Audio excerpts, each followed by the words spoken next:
Bismillahirrahmanirrahim. Alhamdulillahirrabbilalamin. Wassalatu wassalamu ala asrafil anbiya'i wal mursalin wa ala alihi wa ashabihi ajmain, amma ba'du. Puji syukur kehadirat Allah Subhanahu wa taala yang telah memberikan kepada kita nikmat kesehatan, terutama kepada kami, sehingga kami dapat melaksanakan atau menyelesaikan makalah kami, yakni tafsir tentang pengelolaan strategi dakwah. Salawat berangkai salam tak lupa kami hadiahkan kepada junjungan Nabi besar Muhammad SAW. Semoga kita semua, pendengar semua, mendapat syafaat beliau di yaumul akhirat nantinya. Amin amin ya rabbal alamin. Baik, pertama kami ucapkan terima kasih kepada Mualimah Robiah MPD sebagai pengampu mata kuliah tafsir tematik manajemen dakwah. Kemudian kepada rekan-rekan semua, rekan-rekan MD4 Stainias, semoga kita semua dalam keadaan sehat selalu. Baik, pada hari ini kami akan memaparkan tentang tafsir tentang pengelolaan strategi dakwah yang disusun oleh saya sendiri, Dahlan Birada Nazibuah, beserta rekan saya Jul Fadli. Baik, masuk kita pada yang pertama. Tentu saja kita tidak asing dengan kata strategi, ya. Strategi merupakan istilah yang sering diidentikan dengan taktik, ya, yang secara bahasa dapat diartikan sebagai concerning the movement of organism in response to external stimulus, atau suatu yang terkait dengan gerakan organisme dalam menjawab stimulus dari luar.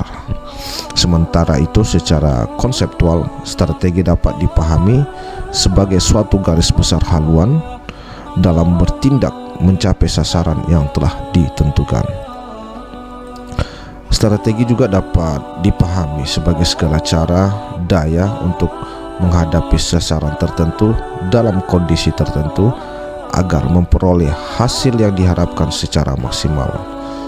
Nah, strategi dakwah sendiri dapat diartikan sebagai proses menentukan cara dan daya upaya untuk menghadapi sasaran dalam situasi dan kondisi tertentu untuk mencapai tujuan dakwah secara optimal. Dengan kata lain, strategi dakwah adalah siasat, taktik, atau manuver yang ditempuh dalam rangka mencapai tujuan dakwah tersebut. Kemudian rekan-rekan semua, sahabat-sahabat saya, Rasulullah SAW menyuruh umatnya, ya, untuk berdakwah. Rasulullah SAW menyuruh umatnya agar menyampaikan apapun yang datang dari beliau, walaupun hanya satu ayat saja. Begitu sedemikian pentingnya, sehingga tugas ini atau tugas dakwah ini memerlukan kiat-kiat dan strategi tertentu agar ajaran Allah dan Rasulnya bisa bermuara di seluruh hati insan manusia. Inilah yang disebut dengan dakwah. Nah, diantara yang menjadi dalil keharusan berdakwah dan langkah-langkah idealnya adalah firman Allah di dalam Quran surat Yusuf ayat 108 yang berbunyi, Qul hazihi sabili ad'u ilallah ala basyiratin ana wa minat taba'ani wa subhanallahi wa ma ana minal musyrikin, yang artinya, katakanlah, ini jalan agamaku, dan orang-orang yang mengikutiku mengajak kamu kepada Allah dengan hujjah yang nyata. Maha suci Allah, dan aku tiada termasuk orang-orang yang musyrik. Pada ayat ini Allah Subhanahu wa taala memerintahkan kepada Nabi Muhammad SAW memberitahu umatnya bahwa dakwah yang dijalankannya yang bertujuan mengajak manusia mengesahkan Allah dan mengikhlaskan ibadahnya hanya kepadanya adalah menjadi tugas dan kewajibannya. Rasul memiliki keyakinan bahwa usahanya ini akan berhasil karena apa yang dikemukakan dan dilaksanakannya dilandasi dengan bukti-bukti dan hujah yang nyata. Yang demikian itu menjadi tugas dan kewajiban bagi orang-orang yang mempercayai dan mengikutinya, sehingga segala macam bentuk penghambaan kepada selain Allah bisa musnah dari permukaan bumi ini. Kemudian pada potongan ayat berikutnya Allah mengajarkan Muhammad atau Nabi Muhammad SAW untuk mensucikan dirinya dari tuduhan adanya sekutu dan mengatakan Maha Suci Allah dari sangkaan bahwa Dia mempunyai sekutu dalam kekuasaannya dan ada yang wajib disembah selain Dia. Langit dan bumi serta segala isinya, bahkan semua yang ada, bertasbih menyucikan Allah dari hal yang demikian. Kemudian ayat 108 ini, Quran surat Yusuf ayat 108 ini ditutup dengan satu ketegasan bahwa Nabi Muhammad tidak termasuk orang-orang yang musyrik. Ya, selanjutnya berkaitan dengan strategi dakwah Islam, maka diperlukan pengenalan yang tepat dan akurat terhadap realitas hidup manusia secara aktual berlangsung dalam kehidupan dan mungkin realitas hidup antara satu masyarakat dengan masyarakat lain berbeda. Nah, di sini juru dakwah dituntut memahami situasi dan kondisi masyarakat yang terus mengalami perubahan, baik secara kultural maupun sosial keagamaan. Strategi dakwah semacam ini telah diperkenalkan dan dikembangkan oleh Rasulullah Muhammad SAW dalam menghadapi situasi dan kondisi masyarakat Arab pada saat itu. Strategi dakwah Rasulullah yang dimaksud antara lain menggalang kekuatan di kalangan keluarga dekat dan tokoh kunci yang sangat berpengaruh di masyarakat dengan jangkauan pemikiran yang sangat luas, melakukan hijrah ke Madinah untuk Fat al-Makkah dengan damai tanpa kekerasan dan lain sebagainya. Selanjutnya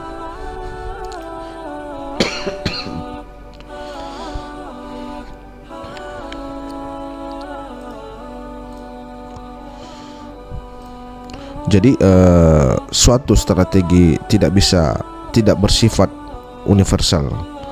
Maksudnya ia sangat tergantung pada realitas hidup yang dihadapi. Karena itu strategi harus bersifat terbuka terhadap segala kemungkinan perubahan masyarakat yang menjadi sasaran dakwah. Di sini maksudnya tidak mungkin menyamakan bagaimana berdakwah pada zaman dulu dengan zaman sekarang. Berkaitan dengan perubahan masyarakat yang berlangsung di era globalisasi, maka perlu pengembangan strategi dakwah Islam. Jadi ada beberapa yang dikembangkan strategi Islam pada era globalisasi pada saat ini. Di antaranya satu, meletakkan paradigma tauhid dalam dakwah. Nah, pada dasarnya dakwah merupakan usaha penyampaian risalah tauhid, ya, yang memperjuangkan nilai-nilai kemanusiaan yang universal. Kemudian dakwah berusaha mengembangkan fitrah dan kehanifan manusia agar mampu memahami hakikat hidup yang berasal dari Allah dan akan kembali kepadanya.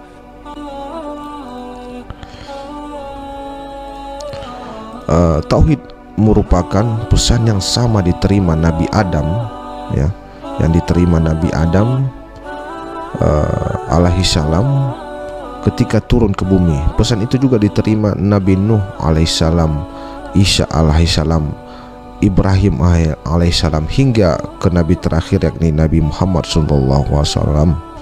Jadi sama, ya, pesan tauhid itu pesan yang sama yang diterima oleh semua nabi. Islam menolak segala bentuk penggambaran Allah Subhanahu wa taala dalam bentuk manusia yang diidolakan karena latar belakang kebangsaan, kekayaan, kekuasaan maupun ras. Orang yang tidak mampu memahami konsep ini sering menginterpretasikan Allah Subhanahu wa taala dengan cara yang materialistis. Ketika Nabi Muhammad SAW ditanya umatnya tentang Allah Subhanahu wa taala, maka Allah Subhanahu wa taala menjawab dengan menurunkan surat Al-Ikhlas ayat 1 sampai dengan 4 yang berbunyi, Qul huwallahu ahad, Allahus samad, lam yalid walam yulad walam yakul lahu kufuwan ahad. Artinya, katakanlah Muhammad, dialah Allah yang Maha Esa, Allah tempat meminta segala sesuatu. Allah tidak beranak dan tidak pula diperanakan, dan tidak ada sesuatu yang setara dengan Dia. Nah, tafsir dari ayat ini adalah Allah adalah satu dan tunggal, tidak berbilang, tidak dua, tidak lebih dari satu, hanya satu. Dia tidak mempunyai bandingan, wakil, saingan, dan menyerupai dan yang menyamai. Jadi tidak ada yang serupa dengan Allah. Apapun yang ada di muka bumi ini, apapun yang kita fikirkan pada saat ini, kita khayalkan, tidak ada yang menyerupai dengan Allah Subhanahu wa taala. Allah adalah tempat yang semua makhluk menyandarkan diri atau bergantung dan berharap pada pemenuhan kebutuhan dan permasalahan mereka. Allah adalah pencipta semua makhluk dunia dan segala isinya di alam semesta. Sebagai pencipta, Allah tidak mungkin memiliki keluarga atau keturunan seperti anak, ayah, istri. Makna dari setara adalah sejajar atau setanding. Sudah tentu tidak ada satupun yang setara dengan Allah Subhanahu wa taala. Kemudian yang nomor 2, perubahan masyarakat berimplikasi pada perubahan paradigmatik pemahaman agama.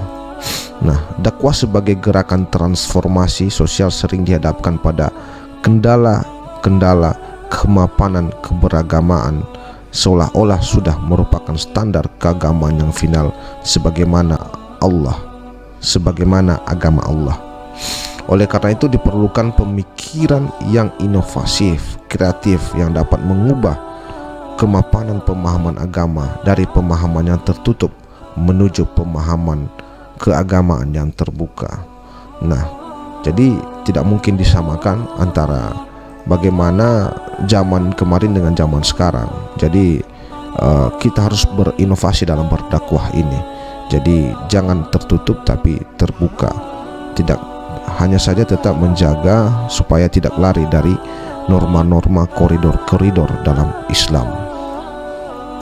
Allah juga mendorong agar kaum muslimin memiliki kompetensi perubahan secara masif berupa kreativitas dan inovasi, sebagaimana diinspirasikan pada individu dan kelompok masyarakat untuk turut melakukan perubahan, sebagaimana firman-Nya dalam Quran surah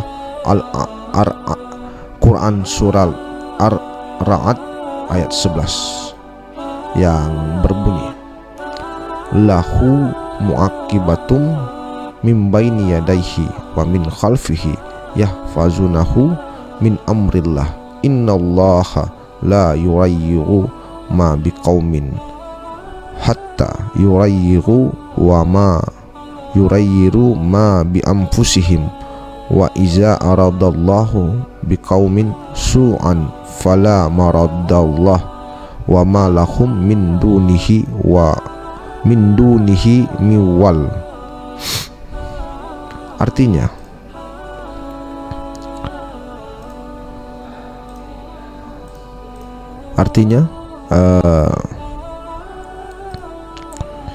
bagi manusia ada malaikat-malaikat yang selalu mengikutinya bergiliran di muka dan di belakangnya. Mereka menjaganya atas perintah Allah. Sesungguhnya Allah tidak merubah keadaan suatu kaum sehingga mereka merubah keadaan yang ada pada diri mereka sendiri. Dan apabila Allah menghendaki keburukan terhadap suatu kaum, maka tak ada yang dapat menolaknya, dan sekali-kali tak ada pelindung bagi mereka selain Dia. Nah, tafsir ayat tersebut yakni sesungguhnya Allah lah yang memelihara kalian. Setiap manusia memiliki sejumlah malaikat yang bertugas atas perintah Allah menjaga dan memeliharanya. Mereka ada yang menjaga dari arah depan, ada juga dari arah belakang, dari kiri dan kanan. Demikian pula Allah tidak mengubah nasib suatu bangsa dari susah menjadi bahagia atau dari kuat menjadi lemah sebelum mereka sendiri mengubah apa yang ada pada diri mereka sesuai dengan keadaan yang mereka jalani. Apabila Allah berkehendak memberikan bencana kepada suatu bangsa, tidak ada seorang pun yang dapat melindungi mereka dari bencana itu. Tidak ada seorang pun yang mengendalikan urusan kalian hingga dapat menolak bencana itu. Itulah Allah Subhanahu wa taala. Oleh karena itu dalam berkreasi atau apapun itu kita harus bisa merubah. Jika kita hanya monoton saja, maka itu tidak akan berhasil. Jadi harus kita menyesuaikan dengan perkembangan zaman. Kemudian kita harus adakan perubahan-perubahan yang lainnya sehingga dakwah itu dapat diterima secara luas. Selanjutnya, strategi yang ketiga itu strategi yang imperatif dalam dakwah. Dalam dakwah Islam berorientasi pada amar ma'ruf nahi mungkar. Dalam hal ini dakwah tidak dipahami secara sempit sebagai kegiatan yang identik ya, seperti pengajian umum, ceramah atau dakwah pidato di atas podium.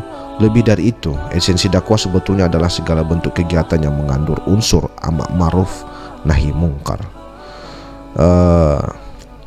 Dalam Quran surat Al-Imran ayat 110, Allah Subhanahu wa taala berfirman, "Kuntum khaira ummatin ukhrijat lin-nasi ta'muruna bil ma'rufi wa tanhauna 'anil munkari wa tu'minuna billah walau amana ahlul kitabi lakana khairal lahum minhumul mu'minuna wa aksarahumul fasiqun." Artinya, kamu umat Islam adalah umat terbaik yang dilahirkan untuk manusia karena kamu menyuruh berbuat yang ma'ruf dan mencegah dari yang mungkar dan beriman kepada Allah. Sekiranya ahli kitab beriman, tentulah itu lebih baik bagi mereka. Di antara mereka ada yang beriman, namun kebanyakan adalah orang-orang fasik. Quran surat Ali Imran ayat 110. Nah, tafsir dari ayat tersebut yakni, wahai umat Muhammad adalah umat yang paling baik yang diciptakan Allah di muka bumi ini untuk manfaat bagi orang banyak, yaitu selama kalian tetap berpegang pada prinsip al-amar bin al-ma'ruf wal nahi al-munkar dan beriman dengan sesungguhnya kepada Allah. Kalau saja ahli kitab jujur seperti kalian dalam beriman, hal itu tentu lebih baik bagi mereka daripada apa yang mereka lakukan sekarang. Akan tetapi di antara mereka ada yang beriman dan kepada kebanyakan lainnya keluar dari batas-batas keimanan. Selanjutnya, strategi dakwah dalam Islam sebaiknya dirancang untuk lebih memberikan tekanan pada usaha-usaha pemberdayaan umat, baik pemberdayaan ekonomi, politik, budaya maupun pendidikan. Karena itu, strategi yang perlu dirumuskan dalam berdakwah perlu memperhatikan asas-asas berikut. Pertama yaitu asas filosofis. Asas filosofis ini adalah erat hubungannya dengan perumusan tujuan yang hendak dicapai dalam proses atau aktivitas dakwah. Kedua, kemampuan dan keahlian, ya, kemampuan kita dalam speaking, public speaking dan semacamnya. Ketiga, asas sosiologis. Nah, asas ini membahas tentang persoalan-persoalan yang berhubungan dengan situasi dan kondisi masyarakat objek dakwah, misalnya situasi politik, ekonomi, keamanan, kehidupan beragama masyarakat, dan lain sebagainya. Dan yang terakhir, keempat, asas psikologis merupakan asas yang membahas tentang aspek kejiwaan manusia. Jadi untuk memahami karakter penerima dakwah agar aktivitas dakwah dapat berjalan dengan baik. Yang kelima, asas efektif dan efisien. Hal ini merupakan penerapan prinsip ekonomi dalam dakwah, yaitu pengeluaran sedikit untuk mendapatkan penghasilan yang semaksimal mungkin. Setidaknya seimbang antara tenaga, pikiran, waktu, dan biaya dengan pencapaian hasilnya. Mungkin itu saja yang dapat kami sampaikan. Mohon maaf jika dalam penyampaian kami ada kekurangan. Kepada Allah kami mohon ampun, dan kepada kita semua kami mohon maaf jika kiranya nanti ada sebagai kritikan atau masukan dari rekan-rekan semua. Kami harapkan nantinya rekan-rekan dapat memberikan saran dan pendapat kepada kami. Demikian saja yang dapat kami paparkan. Saya Dahlan Miradana Zebua dan rekan saya Jodul Fadli memohon izin. Terima kasih atas atensinya.